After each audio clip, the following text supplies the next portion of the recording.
Então vambora, galera, começando mais um videozinho na maciota. Bom dia, boa tarde, boa noite, boa madrugada. Professor Marcos Alvarenga na área. Galera, tá faltando pouco aí pro segundo exame, vamos ficar ligado. Tá chegando a nossa provinha aí pro vestibular. Então, ó, fica atento. Isso aqui é um assunto, né, que a gente vai começar a falar de evolução, só que para isso a gente precisa entender um pouco da origem da vida. Que para algo evoluir, primeiro tem que surgir. Se eu não tenho nada, não vou evoluir nada. Beleza? Então vamos com foco total. Primeira coisa que eu peço para você é que você vai ficar tranquilo.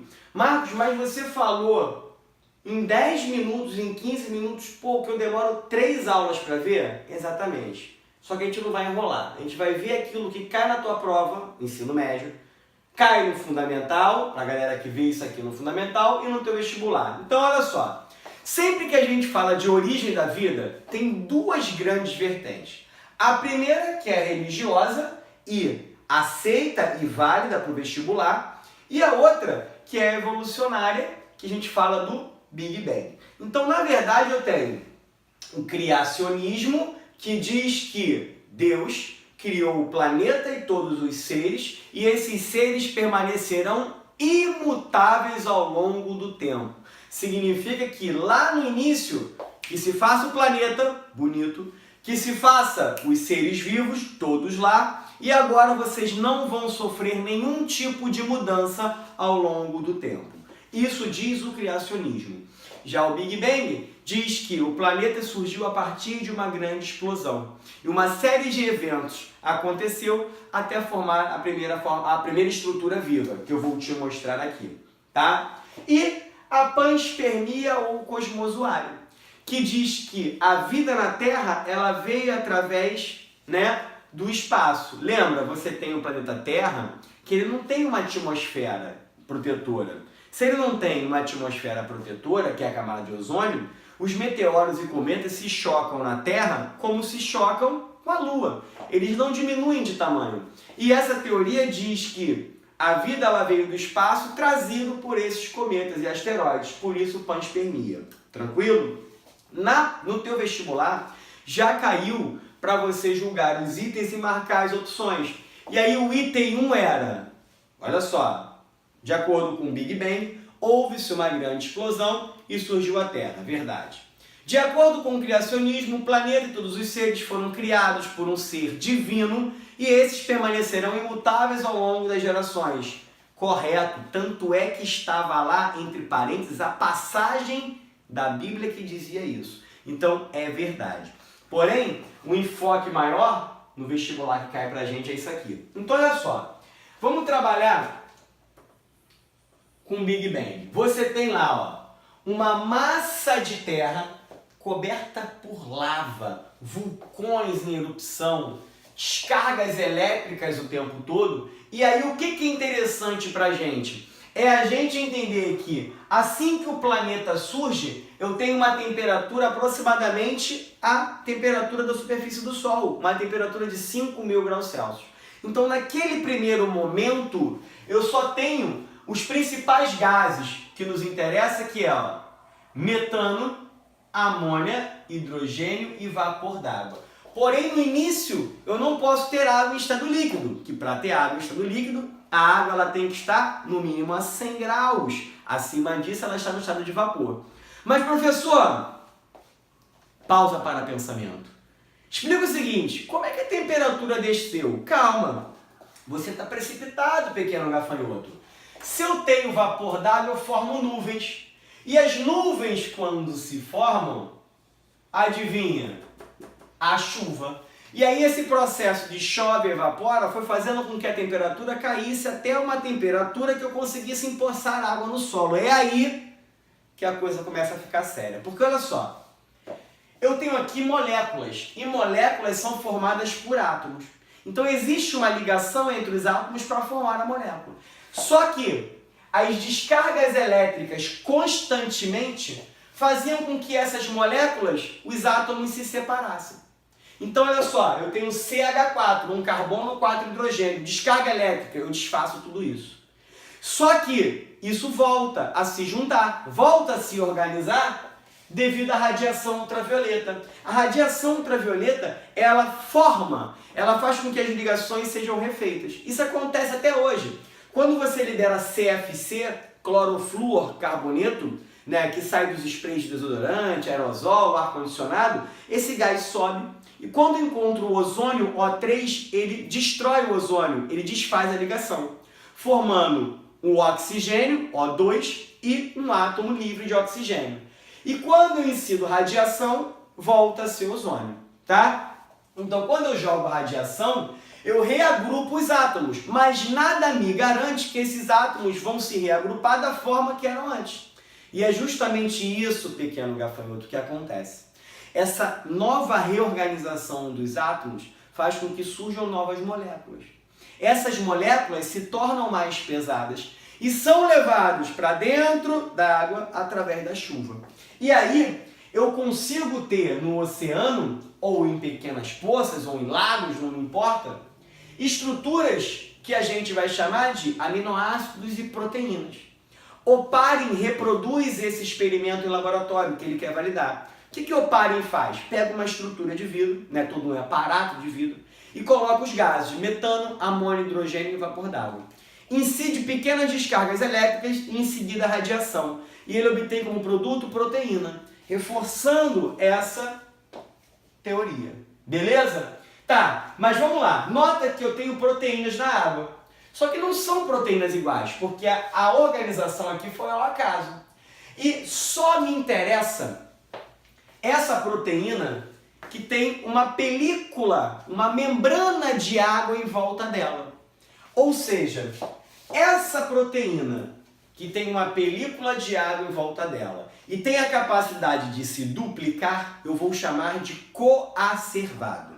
Beleza? Então o coacervado é a primeira unidade funcional que existe assim que eu tenho, né, a água. É por isso que a gente diz que a vida surgiu na água. A água formando poças. Beleza? E aí vem a grande discussão entre os próprios cientistas. Bem, esse coacervado, ele vai atender à hipótese heterotrófica ou à hipótese autotrófica? Eu vou te falar e você anota do lado.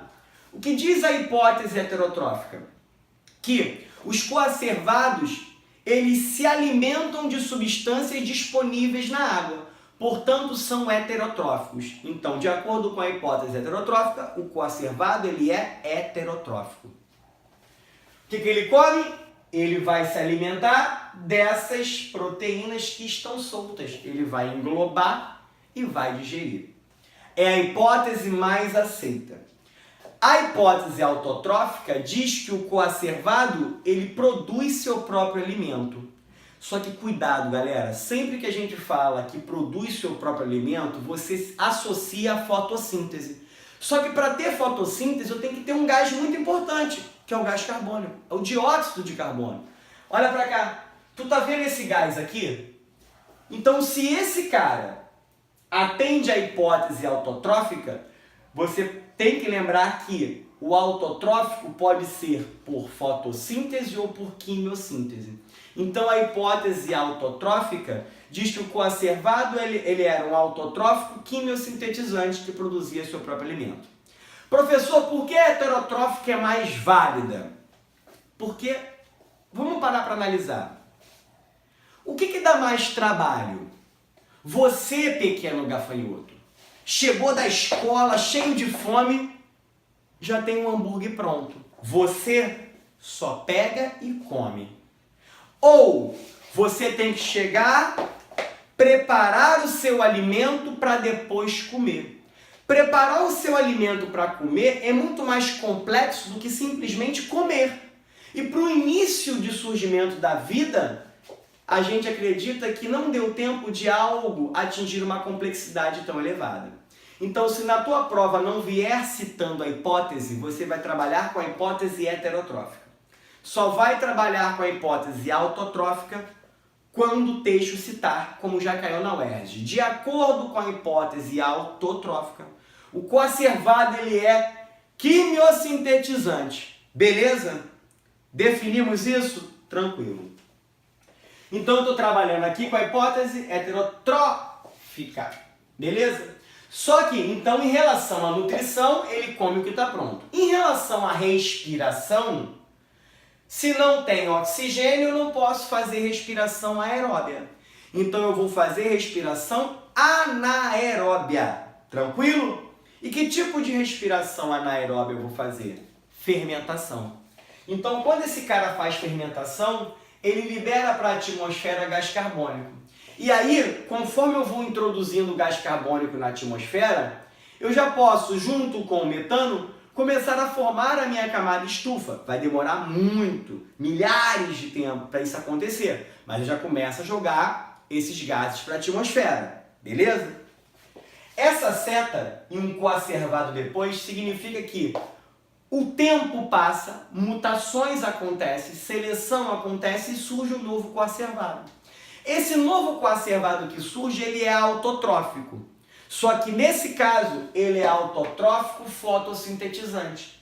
Ele pega o gás carbônico e utiliza na fotossíntese. E libera oxigênio, o que é muito bom, porque eu começo a ter agora a introdução de um gás muito importante para o surgimento da vida no futuro. Por que ele é importante? Porque o oxigênio, quando ele sobe e entra em contato com o ozônio, ele começa a formar a nossa camada protetora, que é a camada de ozônio. E eu só consigo ter vida na Terra quando a camada de ozônio está estabelecida, para os animais saírem do oceano e irem para a Terra sem sofrerem a agressão, né, da radiação, porque eu já tenho a minha camada de ozônio. Beleza? Daí para frente já nos interessa. Então você sabe quem introduz o oxigênio, quem introduz o gás carbônico. Tranquilo?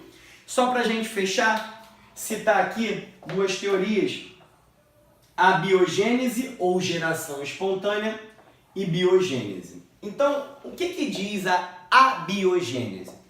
Ela diz que o ser vivo vem de um ser vivo, porque o cara percebe que ele veio de uma mãe e ele gera filhos. Então a biogênese, ela acredita que o ser vivo gera ser vivo. Porém, ela também acredita que o ser vivo ele pode surgir da matéria bruta ou em decomposição.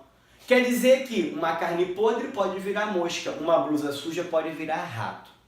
E demorou bastante tempo para derrubar essa teoria, né? Red tentou com o experimento do carne podre no potinho, não foi aceito, porque segundo os defensores da biogênese, não bastava a carne podre ou o material bruto, só precisava do princípio ativo, e o princípio ativo era a varinha de condão para transformar algo em decomposição ou bruto em ser vivo. E adivinha qual era o princípio ativo? O ar. Red tentou quebrar a biogênese, mas ele não conseguiu porque ele bloqueou o ar, assim como Spallanzani. Só Louis Pasteur que conseguiu derrubar a biogênese. Beleza? Biogênese diz que o ser vivo vem de outro ser vivo. E é a teoria que é aceita hoje. Beleza? Galerinha, espetacular. Espero que vocês tenham gostado do nosso vídeo. É direto ao ponto. E pode ficar tranquilo, pode confiar no tio. Fica à vontade. Confia 100% que isso aqui é o que cai para você. Beleza? Mais para perto a gente vai fazer algumas provas.